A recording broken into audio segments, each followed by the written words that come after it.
Matthew Best. Hey, Pat, how's it going? Pretty good, but wasn't a New Year's resolution of mine to do these more often? Yeah, well, then life happens. So Yeah. Well, let's not beat ourselves up. oh, okay. Thank you. I got absolution in the first 30 seconds of the That's podcast. right. Fantastic. What good Lutherans do, we offer grace as much as possible. Oh my God, I tell you, real quick before we introduce the infamous Diane Nyland, who needs no introduction. Um, my new Princess of the Park has a Lutheran bishop in it, as you know, because you have given me quite a bit of help. And wow, I spent some real time studying the Lutherans. Oh, there you go. Really, what a treat. Yeah, You know, I won't tell you some of the fun lines in it that I think are fun, but hopefully you'll like it I because cannot wait to yeah, read it. I will I'm just email, telling you. I will email it to you after we get off this so that you can give me a quote for the back of the book. Great. Everybody else has to wait till May for the book, but I will send it to you right away so you can give me a quote. Especially because Awesome. it's got the Lutherans in it, so I want to make sure I've gotten even more absolution. Well, Diane Nyland, you are coming to town. I am, and I'm looking forward to it. I will be your penance so you can deserve your absolution. That's a Catholic thing. Yeah. Yeah, which we're both trying to recover from. Although Yeah. the Pope is in Iraq right now. And Yeah. maybe when this conversation's over, we can spend just 5 minutes picking the pastor's brain on what he thinks of being at the cradle of civilization for the Pope. How exciting must he? I just can't even imagine it. Anyway, Mhm. so Diane Nyland, hearus.us, if you want to learn more about her great national work helping families and children experiencing homelessness. You've got a new book out. Do you have a copy of it right there to hold up? And Yeah, I always have a copy somewhere around here. Yes. Here's my copy with all my little tags in so that when I do my talking little gigs, I can read from my book. So nice cover design. we'll pass that on to the Charles Bruce. Great book. Yes. So it's Yeah. published by the Charles Bruce Foundation. All proceeds help people who are experiencing homelessness. So that's really great. And Diane, you're going to be in town for a book signing. I am. I just got an extra case of books yesterday so that I'll have plenty to sell and The sign. bookstore has books too. Oh, well, good. Well, You we have. already ordered your book and it was on a shelf when I walked in there. So Oh, that's awesome. Okay. Well, I will sit on some other corner in some other town and sell them. you're quite a commodity in Carlisle, you know. Okay. Well, hopefully that holds out and we can get some books sold because I think it will enlighten the readers in a way that people just don't understand family homelessness. So this is a book that will get that to happen. Right. So why don't you tell us a little bit about your book, my dear?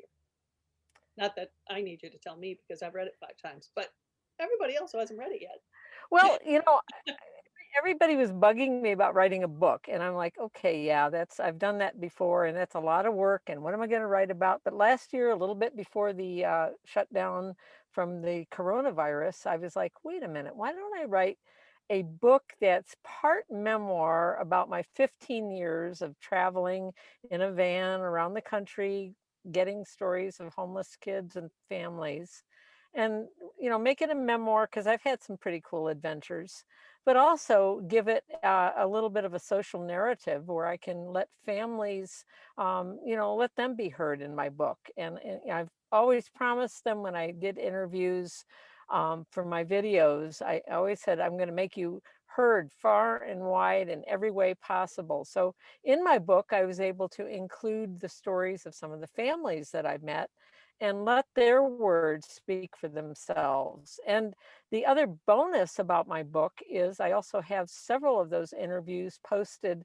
so that if you're reading my book and you want to know more about the family or see them, see what they look like, you can go to the video and see a lot of the families that I interviewed. So that are in the book. So it's a book that I've just gotten great response from about, and I have to say to my editor, you made my book so much better because it was like I had a great book to start out with, and then you helped me polish, polish, polish, and I thought we'd die doing it, but we didn't.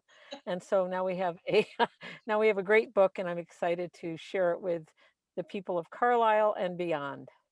Yeah, you do have a wonderful book, and I have learned so much from being edited myself. And it's interesting because I was edited for 25 years writing for newspapers and broadcasts and stuff. But being edited as a book is a whole different animal. Ah, And so having gone through that a few times myself and then having the opportunity to do yours was really a treat. Um, it's exciting because you're taking people on a literally on a journey.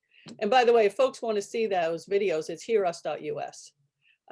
So if you haven't got a chance to get the book or you want to check out the videos before you go see Diane Saturday afternoon from noon until 1:30 at Whistle Stop Bookshop on West High Street. If you're looking for her, well, I'll be there too. We're going to be sitting on the sidewalk out front because of, pandemic.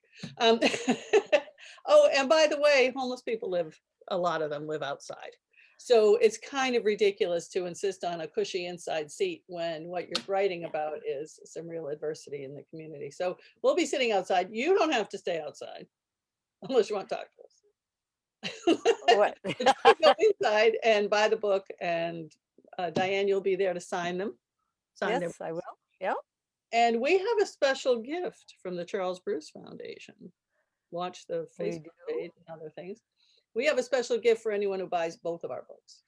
So if you buy Diane's book and any other one of mine, either the Priscilla series or Still Left Out in America, you will get a present from Diane and I and the Charles Bruce Foundation. We are so generous. We want people. So Matthew, you have been weathering this pandemic, kind of having your wings clipped with trying to help people. How is that coming, and what are the plans? Someone asked me, they had raised, I don't know if you ever heard from them, they raised about $600 selling donuts or something, and they wanted to help somebody, and I told them to call you. Well, we received a donation of $600 from an individual, and I didn't know where this came from, and I wrote a thank you note, and I haven't heard back. So I'm assuming that's who that is, But and I'll there, yes. and so it's greatly appreciated. And I will tell you a little bit of progress of how we're doing. So we've shifted from our truck stop ministry to our truck stopless ministry. And we don't know It what almost we've sounds never like had a name for this. topless. Yeah, if it's a plural truck, then you're in trouble. Yeah, right. No, it's we've never had a real official name for this. Because we're just doing it, right? And so we've been having people over to the church. We have a pavilion, and people come over. Unfortunately, it's been about once a month. But people come. These are folks that we've built a long relationship with, and we try to make sure that people need some kind of a resource. We're trying to connect people. But then checking in with people, more importantly, just kind of seeing how are they doing, what do they need, if people need blankets or sleeping bags or like toothpaste or any of those type of things. And then we provide a meal with folks. Unfortunately, right now during the pandemic, we can't eat with people.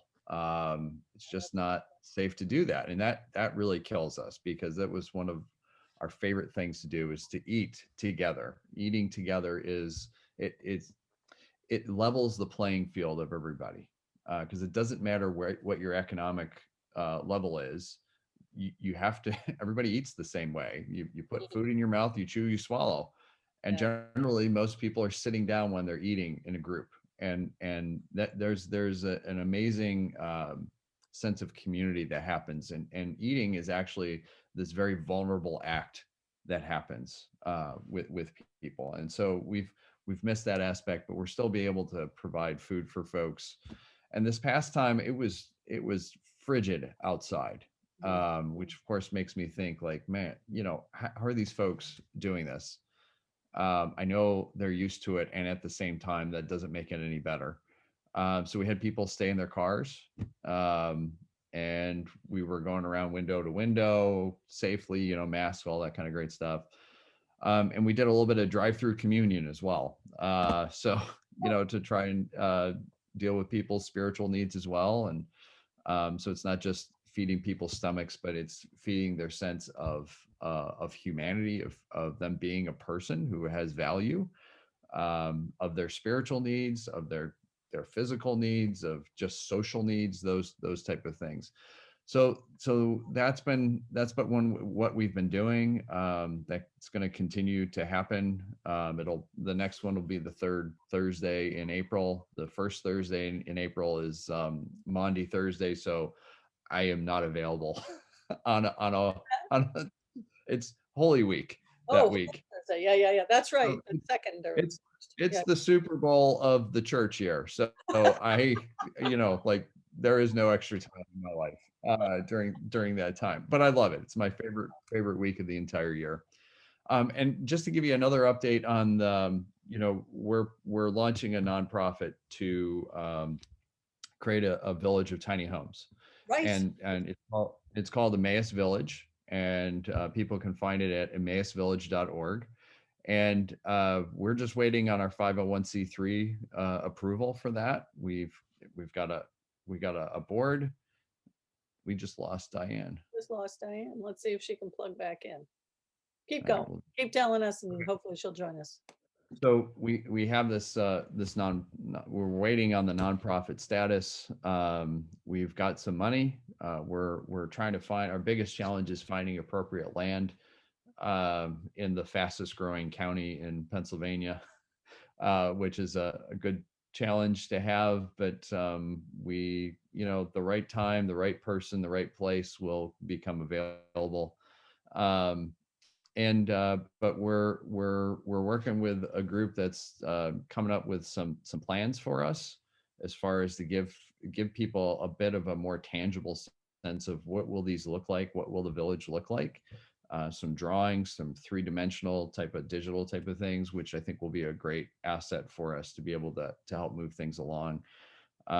So that's moving along really well. And, well, that point you made about how difficult it is for you to find land is the problem that further down the food chain is homelessness, because right. You can't find land. Housing prices are now higher than they've ever been, which is unbelievable because it's record unemployment also.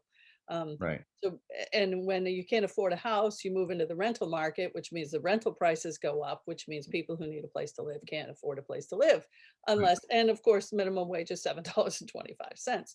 So, right.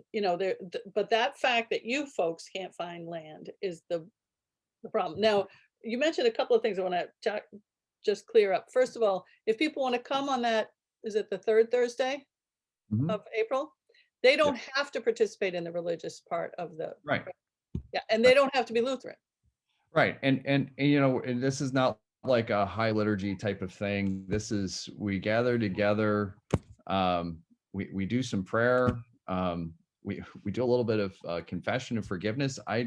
On behalf of the church, I offer confession of what the church has done wrong, because the church has hurt people in the past, and that, I will tell you, that's really powerful for people to hear somebody in a collar, sometimes I'm not wearing a collar, who represents the church, to say, hey, if you've ever been hurt by the church, I'm sorry that has happened to you. That's really powerful, because it's about healing, right? And this is the biggest thing. Do a couple readings, I'll say a few words type of thing, and then everybody gets a chance to lift up a Thanksgiving or a prayer need or something, and then we do communion. It's pretty low key. But yeah, it's not required by any stretch. We're not that type of folks. We're all about grace. So with that, the definition of grace is you get what you don't deserve, and the definition of mercy is you don't get what you do deserve. And so we try to live into that. Yeah, that's pretty good. Now, and also this tiny home village. Welcome back, Diane. Good to see you. Thank you. All right. So All right. quick, so the tiny homes that you're going to build, those will also not be religiously distributed. Right. You're going to be in need and need will be met, period. Right. Absolutely. I mean, that's why we launched it as a separate nonprofit. Mhm. And so it's separate from the church. I mean, the church is going to be a partner in it, of course, but the point of this is that we have a problem of homelessness in our region, and this is a way to try and help people get out of homelessness and into some kind of shelter, and also connecting people with resources that they need. I mean, we don't have the answers to all the different things. We have to partner with people. So this is the one piece that we're doing, and then we want to connect people, and we want to make sure that people have dignity, and that their humanity is recognized, and we want to get to a point where this is something that, where am I going to sleep tonight is not the question that they have to worry about, because if we eliminate that, that's one less stress that they have, and now they can start thinking about some other things. We take care of some of these immediate needs, then people actually have a possibility of a future.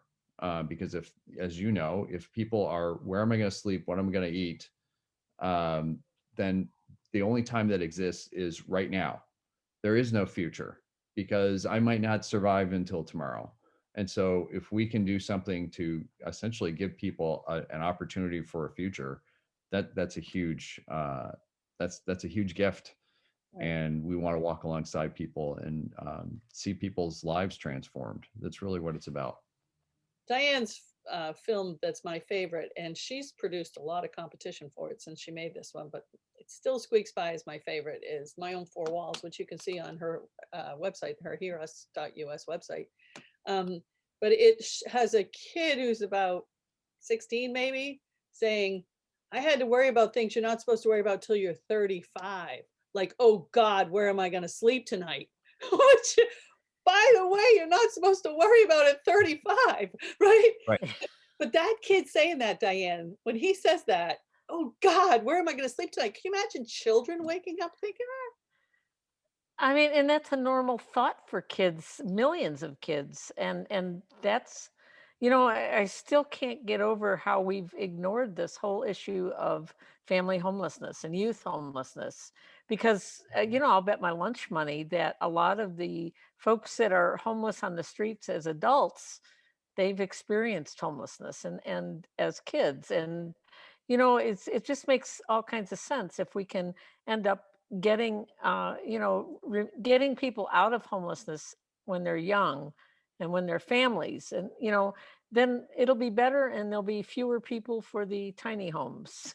And it's we can really make a huge reduction in homelessness if we can address family homelessness, and that has yet to have been addressed at all, hardly. so one of the things we're doing this week, and we try to do something, last time Diane blew through town, we had a free lunch and a soup drive, which was a ton of fun. We gave away free lunch in the town square, and then people donated soup to Project Share, which, by the way, I wanted to say, when you were talking earlier, Matthew, about being able to eat together, Elaine Livas, who is the founder of Project Share and one of my personal heroes, I just absolutely love the woman. She started giving food away out of the back of her car to people who are hungry.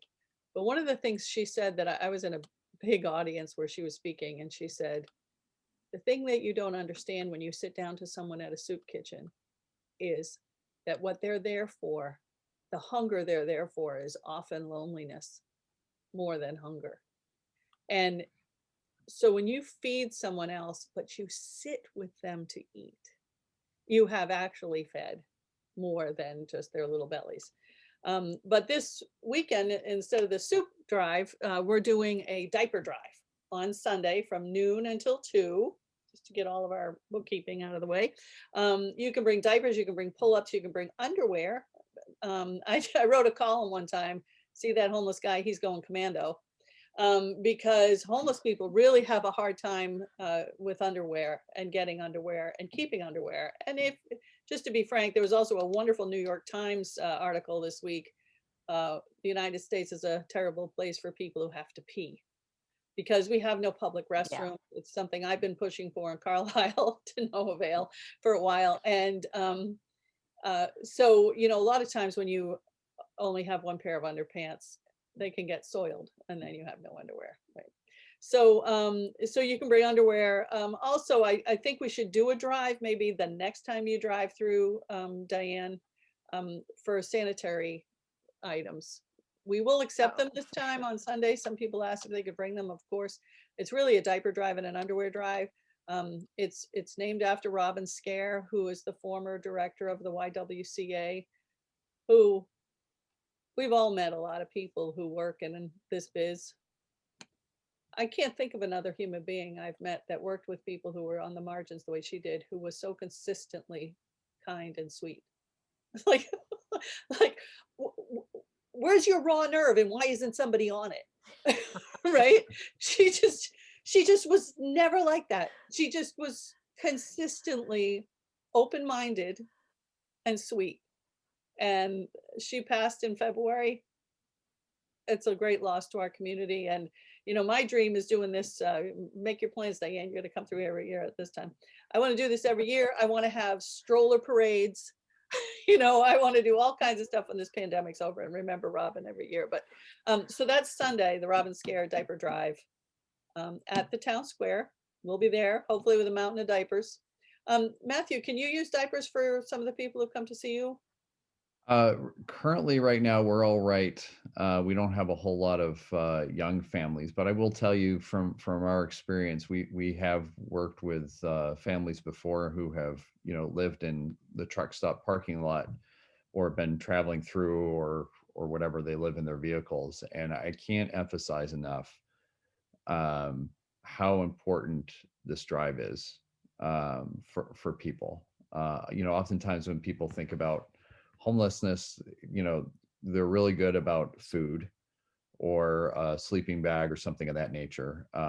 But these necessities, diapers for, you know, for children are essential. You know, and then also, you know, feminine products for women. You know, I can't tell you how many times we have gone and bought items because nobody thinks to donate those. And yet And you this can't is like use food stamps for either. You can't use food right, stamps for diapers and you can't use them for feminine products. right, and they're And you absolutely can't, essential. These are not like yeah, extra you know, fancy nice things to have. These are essential to life. So I you know, I just really commend both of you on this, because it's really a quite a need. And again, anytime I think about these type of things, I think of how wonderful it is that these things are happening, and I think about how broken we are as a society that we have to do these things. You know, why there has got to be a better way than two women who really care about this doing this wonderful thing. And that's not to diminish it, it's to say hopefully this isn't just, you know, bringing a lot of great things and a lot of great supplies for folks, but hopefully it opens people's eyes to seeing the fact that why is this the way that we're handling this as a society? There has got to be a better way to deal with this. I spoke to Robert. You know, I wanted to do this, but I didn't want to do it without Robin's family's permission. You know, I didn't want to use her name without their permission. So I called her parents and I called her husband. And he said, and this speaks to both the charm of the thing, but also the horror of it that you're bringing up, Matthew. He said, oh, when Robin first got involved, one of the first things she did was a diaper drive. How many decades ago? How many years ago? Yeah. So like you Right. said, it's more of this falling on charity, or me having an idea, or Diane having an idea, or Robin having an idea, or you having an idea to, don't we have a systematic solution to this? And we don't. And we aren't doing per se a sanitary product drive right now, but when we do, I will be reminding people that if you use a sanitary product too long, you can die. Right. There is a fatal outcome of this behavior, right? So we need to do this for each other, but we need systemic change too. Yeah, and I think the sad thing is we don't think about the needs of babies, and that's where it's like they don't speak for themselves until they cry, and then that's it. And they're, excuse me, I have a dog here. Just but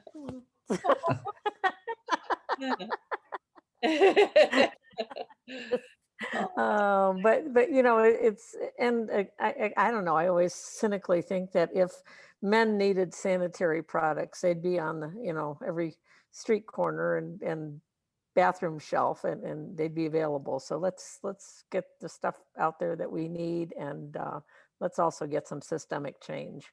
You mentioned that too, and I won't turn down any adult diapers. Yeah, because I've had homeless folks in my shelter who had had a stroke, who, God love them, couldn't even wipe themselves, right? I mean, if there are adult diapers out there, we'll take those too. We're going to be there noon to 2. If you already have one of Diane's books and you'd like it autographed, you can stop by and say hi. Just come by and share your stories. And if you're in need, come by and let us know. I do a lot of, I'm sure you do too, Matthew. I do a lot of street corner case management. Like with COVID, it doesn't happen as often because I'm just not out as often. But I literally walk down the street, see someone I know, and they say, "Hey, I'm having trouble with this," and make a phone call. So, come by and let us know how you're doing. Please wear a mask. I have not been vaccinated. A lot of people haven't. And so we're going to try and do the social distancing. Be aware that people around you need that social distance. And hopefully we'll be beyond this pandemic by this time next year. It takes some grit and grizzle, but we can do it. And Pat, if you do receive anything like adult diapers or Depends, we could definitely take some of those. Okay, because great. we do come across folks that have a need of those. Okay, great. Yeah, we'll make sure we get those out to you. We're sharing the diapers between the YWCA, which of course runs the domestic violence shelter here in town, Salvation Army, Safe Harbor, and Community Cares. So we'll be getting all the diapers we collect out to those organizations, but we'll make sure we get a bunch of the adult stuff to you. And I haven't done my shopping yet, so I'll make sure I buy you some adult diapers when I go out. Thank you very much. So Diane, you blow into town Friday evening, and then everybody will get to see you on Saturday at Whistle Stop. Yeah, I hope it's everybody. I know there's a lot of good people there in Carlisle that I enjoy seeing. So hopefully my old friends will come by, but also I'd love to meet some of the folks that, sometimes I'm in contact on Facebook and would love to meet them and put a name to the face and say hello and make sure they get a good book or two there. And I certainly appreciate Whistle Stop hosting us, because that they're such a community gift that I'm just delighted to be a part of anything there. So yeah, so I'm there to see any of my friends in Carlisle, and I look forward to it. And Matthew, I want to tell you what you've done for me this year that I don't know if you've done. Uh-oh. Besides proofreading. I asked you about your marathon medals a while ago. Yeah. And I had to control myself when you told me about them, because I had to laugh at me so hard, but we were in the middle of an interview. And I said, "Oh my God, you have so many medals from running marathons and half marathons." And you said, "Yeah, well, you know how you do that." And I said, "How?" And you said, "Well, you see that pole up there and you run to it." And I thought, well, yeah, I used to do that running, right? I get that. You said, "And then when you get that, you go further." And that's when I cracked up laughing inside my head, because when I get to that pole, I stop. If I say I get to the pole, I'm all good. I get to the pole and it's over. And I thought, that's the difference between somebody like me and someone who runs a marathon, is they get to that pole and go further. So kind of for a New Year's resolution, actually, I started January 28th. I started riding my bicycle to see my grandchildren in my mind, which is obviously a very busy place.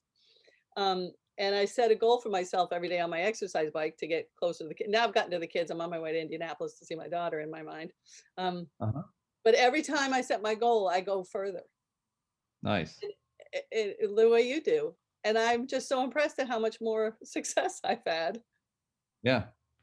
Yeah. And Pat, you've already been doing that. I mean, think about what you're doing here with all of the different things when it comes to homelessness is you go to a poll and then you go a bit further.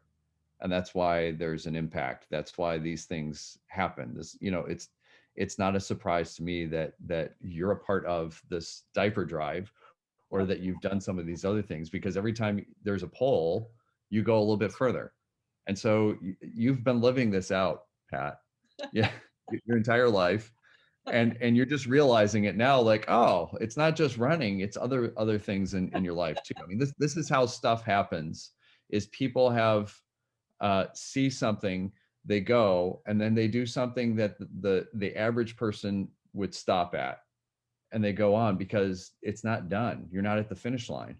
And so we got to keep going. I mean, this is the same thing with homelessness, right? I mean, we see that there's this thing and we get to a poll, we do an event, we do a drive, we do whatever the case may be, and that's not the end. And then we just keep going because we're not done. It, There's another poll that we have to get to.